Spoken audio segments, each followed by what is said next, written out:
Hey everyone, Ian from Novel Music here. Today we're going to take a look at LINEA, which is our counterpoint Max for Live device. And I say counterpoint meaning that it does all kinds of manipulations to a MIDI clip, and it is inspired by the types of compositional tricks of the trade that are quite often used in the music of J.S. Bach. Of course, also used in music prior to his, and music being written to this day uses some of these techniques that this device is going to make easier for us to use in our own productions. So the way that it works is we have a minimum here of 2 tracks that we're going to work with, an origin track and a destination track. So the origin is whatever clip is present in the assigned slots here. So on the strings track, for instance, on clip slot 1, that will be the basis for the process we're going to do, the transformation. And that is selected here under destination. So in this case, the piano track, also clip slot 1. So let's go ahead and record a very simple idea here to demonstrate what this device can do.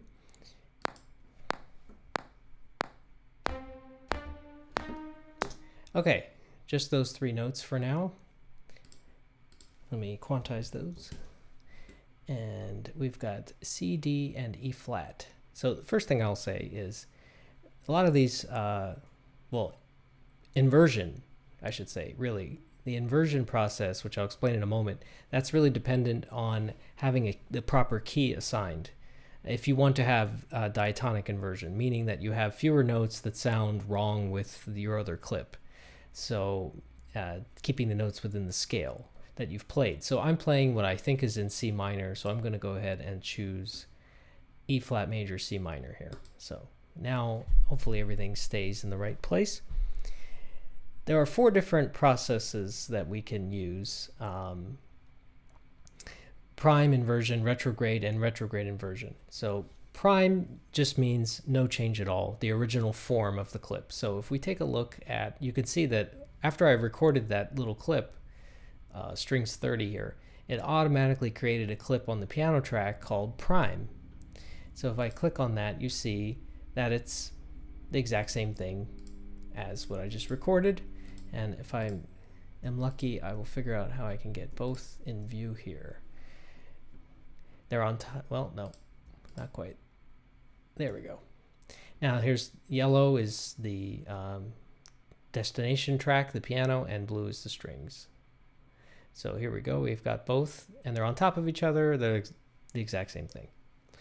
So that's all prime means. Now let's skip ahead to inversion. As soon as I click it, you see that the clip slot 1 for the piano track went from being called prime to now being called inversion, and the notes shifted around in the clip. And it is indeed the inversion of the notes. So what does that mean? Well, if in the prime version of the clip we go from C to D, that's going up a step. Then if it's inverted, it will go down a step, maybe C to B flat. But this actually depends on something called the inversional axis. So that's the setting down here. So there are 3 choices here. We've got the last note, where the axis of symmetry will be the last note of the clip. We have the first note, which then changes it to what I just described. So look at the yellow here. It's going C, B flat, A flat, whereas the blue one is going C, D, E flat, the original. So that's the unison note there is the inversional axis. The symmetry point is that C, and then it's sort of a mirror image from there of the first note. With last note, the last note's the point of symmetry, like I just said, but look, you can see, so then it's starting the inversion from up here so that it lands on this note at the right time. And then median chooses the middle of the notes in the clip. Not the middle of the time-wise of the clip, but the middle meaning if out of your collection of notes, which one sits in the middle out of that collection, right? And that, in this case, is the D, which does also happen to be in the middle of the clip, so it's a bit of a coincidence. But the D, you can see now, is the unison, and they both are working their way through after that. So let's hear some of these. Here, let's start with last note.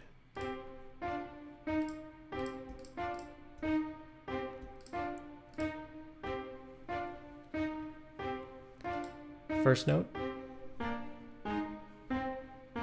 and median note.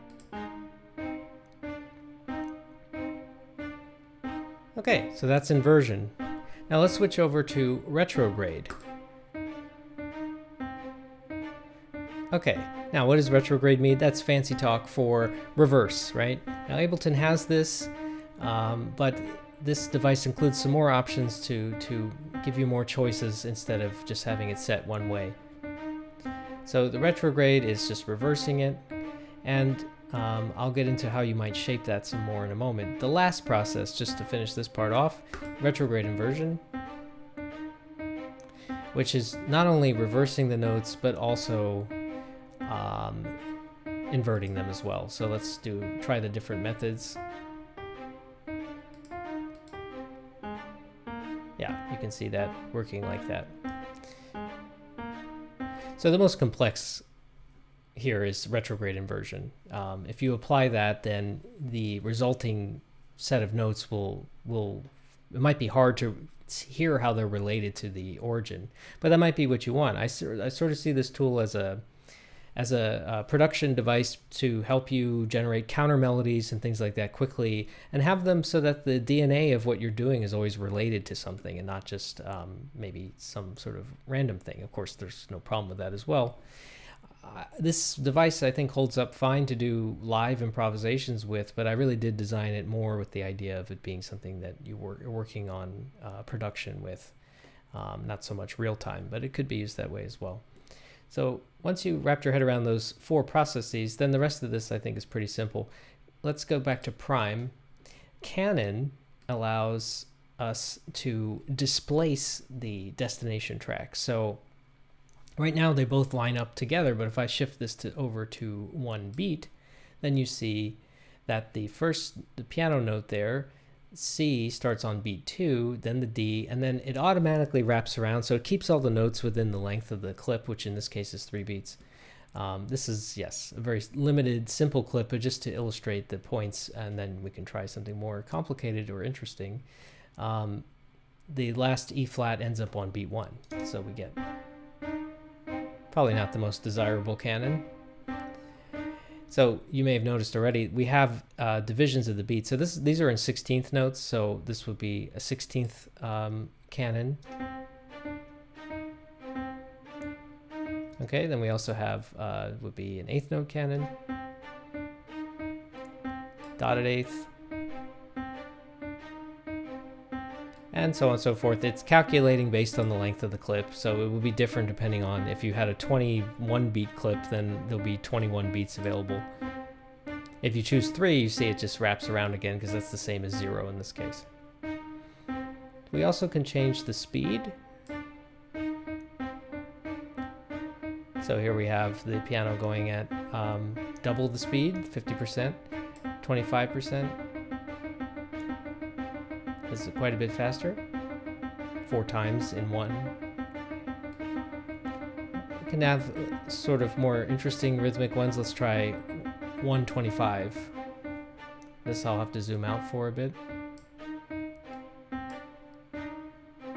Let me go ahead and put the piano up an octave as well so we can kind of hear it differentiated. Note that it takes 1, 2, 3, 4, 5 iterations of the origin clip in order to get through before they line up again, because we have this odd speed going on. So this, you go up to 1000%, so you can play around with different speeds. I'll put it back to a good old 100% regular. Duration, this is a way of cheating the system here. If you are using a device that doesn't have a sustain pedal, you can add sustain. So something like the piano, which is partly why I chose this for the demo. As you can hear now, we're sort of sounds like the pedal's being held down. This also goes up to 1000%. Or you can get really short notes. Yeah.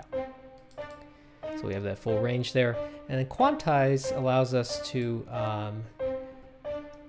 let's go ahead and add some, before I demonstrate that, let's add some other notes here.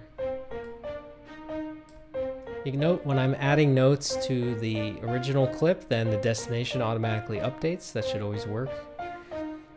So now we have a little more going on. Let's shift this over too. Just want to have something with a little more interest to it. Okay, so the quantize right now it's set to none. Now look what happens when I set it to a quarter note. Snaps everything to the nearest quarter beat. Eighth note. It only allows notes to occur on eighth note divisions. 16th, eighth note triplet. Now we have triplet divisions. 16th note. That will resemble what we have since these are all 16th notes. 16th triplet and up to a 32nd note. Okay, it won't be much difference there. So you have that option. You can kind of try out different quantizations to see what fits. None, of course, won't apply any, and it will match the timing of the original clip. So now that we've done this, we can play around a bit with maybe the Canon. And let's try some inversion with that. Great.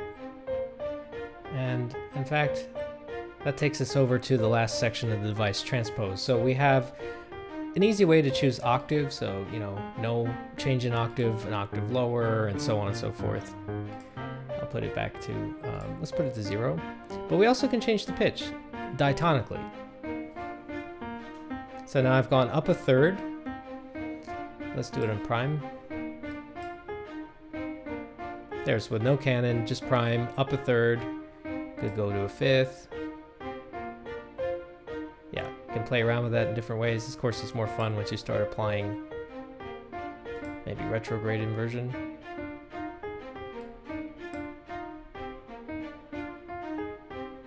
Yeah, maybe I don't like the hiccupiness of that rhythm, so I might quantize it.